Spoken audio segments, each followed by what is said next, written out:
Saluti da Heavy Metal Even. Oggi celebriamo i 40 anni di un classico assoluto di air e pop metal, che oggi può sembrare banale per quanto incarna bene l'archetipo dell'hard rock anni 80.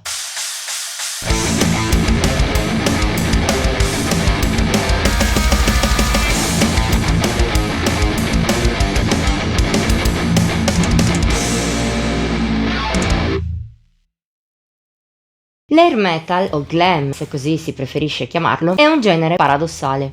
Negli anni 80 è stato quello più di successo in assoluto nel panorama del rock duro, insieme al cugino pop metal, ma già all'epoca aveva un ampio numero di detrattori, specie nelle frange più puriste degli ascoltatori metal.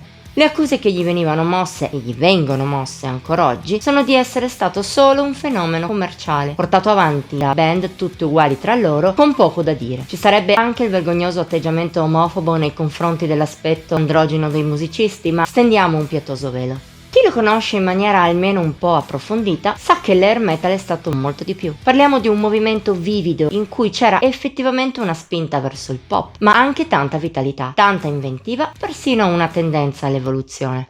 Certo, è stata un'evoluzione in totale contrasto con quella, per esempio, della branca del thrash più aggressiva, una corsa agli armamenti da cui già black e death metal iniziavano a staccarsi.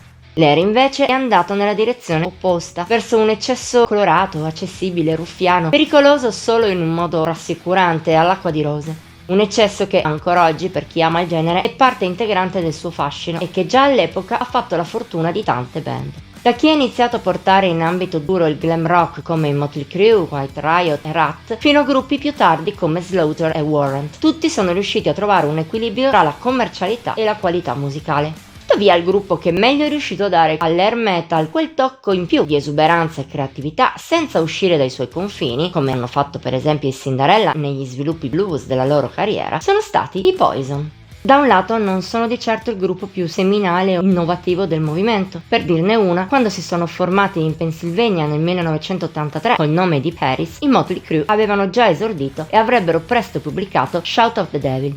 Tanti altri nomi più o meno noti del genere avevano esordito quando il gruppo, cambiato moniker e trasferitosi in quella Los Angeles, cuore pulsante del movimento air, ancora cercava la sua strada. Eppure nel giro di solo qualche anno il quartetto avrebbe sfondato, diventando il gruppo per antonomasia del genere. Un successo cominciato il 23 maggio del 1986, quando Look What the Cat Dragged In vide la luce. Pubblicato da due etichette, tra cui spicca la storica Capitol Records, la sua genesi in realtà è stata ben più modesta. Registrato in 12 giorni con un budget molto basso, pagato in parte dai membri del gruppo e dalle loro famiglie, mostra però già il talento e le caratteristiche che nel tempo hanno fatto la fortuna dei Poison. Nonostante l'età media piuttosto bassa dei membri sia percepibile, in questo caso, come in tanti altri di quando fare il musicista era un lavoro retribuito e non un hobby, è un valore aggiunto. In effetti, Look What the Cat Dragged In affascina anche per la sua fortissima spontaneità giovanile. Ciò non toglie però che il quartetto avesse già le idee molto chiare su che stile affrontare.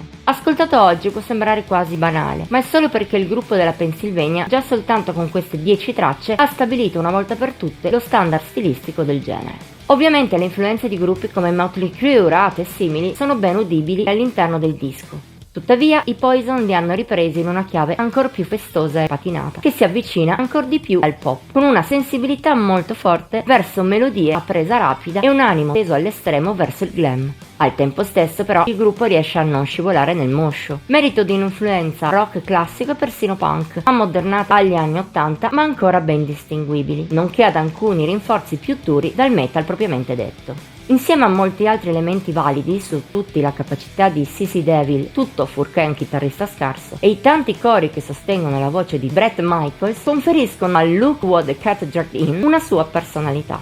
Una personalità che, come già detto, oggi può sembrare banale. Lo è però perché tantissime band, anche quelle che abbiamo citato come influenze, poi si sono ispirate agli stilemi dei Poison. Merito del suo successo quasi istantaneo, ovvio, ma anche del fatto che il gruppo non era per nulla scadente, anzi. Pur senza fare chissà quali numeri, sapeva come ottenere musica efficace e di gran presa. Per capire quanto i Poison siano la band hard rock anni 80 per antonomasia, basta ascoltare il terzetto di apertura.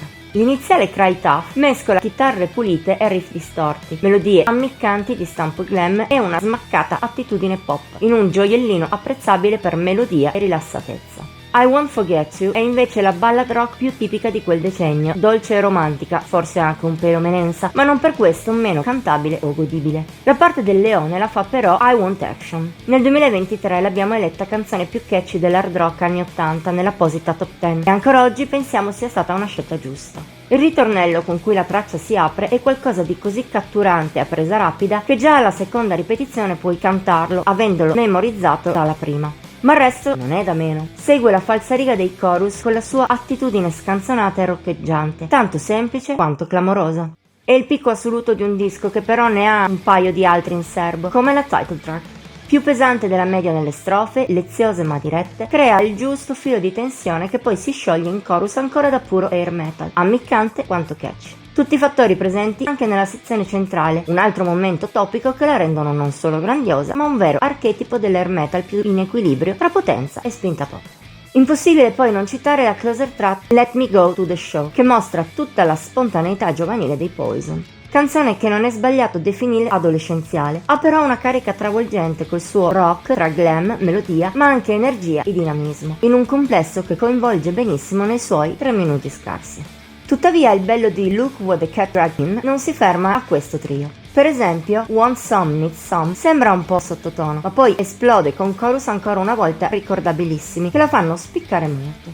Come non citare infine Talk Dirty to Me, poco distante dai picchi del disco. Coi suoi tanti elementi punk rock ammaestrati al servizio del glam, presenti sia nelle strofe più leggere sia nei refrain corali poco più pesanti, non stupisce sia diventato un classico assoluto del rock di quegli anni. Poi certo, non tutto all'interno del disco è a questa altezza. Pur contenendo solo brani di alto livello, non tutti sono validi come quelli citati. La causa, oltre forse alla gestazione rapida dell'album, è un po' di immaturità. Anche la registrazione non è proprio il massimo in fatto di pulizia e incisività. In fondo però non sono problemi granché castranti. In definitiva, Look What the Cat Dragged In non è un album perfetto, né il più bello uscito in ambito air e pop metal in quegli anni. Si può dire però che sia il perfetto disco di questi generi, nel senso che ne incarna alla perfezione lo spirito e quello dei suoi tempi, un modello a cui poi tantissimi si sono adeguati nella seconda metà degli anni 80 e poi oltre nel revival odierno. Può essere invecchiato male per certi versi, può non essere valido o seminale quanto altri dischi celebrati nelle nostre retrospettive, ma non importa. A 40 anni di distanza si rivela ancora fascinoso alle orecchie di chi ama l'hard rock anni 80 più influenzato da pop e glam. Perciò, se apprezzi questo bistrattato genere, le cose sono due. O già veneri quest'album come merita, o forse hai sempre snobbato i Poison per la loro attitudine esagerata o per il successo ampio, forse maggiore di qualsiasi altra band air metal. Se è il tuo caso il secondo, ti invitiamo a festeggiare questo anniversario rimediando. Voto di Heavy Metal Heaven, 94 su 100. Per questa settimana è tutto. Ti abbiamo invogliato a riascoltare questo pilastro dell'hard rock anni 80? Dicelo nei commenti oltre a mettere il like e a condividere. Ti invitiamo inoltre a iscriverti al canale e ad attivare la campanella degli avvisi per non perdere neppure uno dei video che pubblichiamo ogni pochi giorni. Infine siamo anche su Facebook, Instagram e Pinterest. Trovi i link qui sotto. Ci vediamo la prossima volta!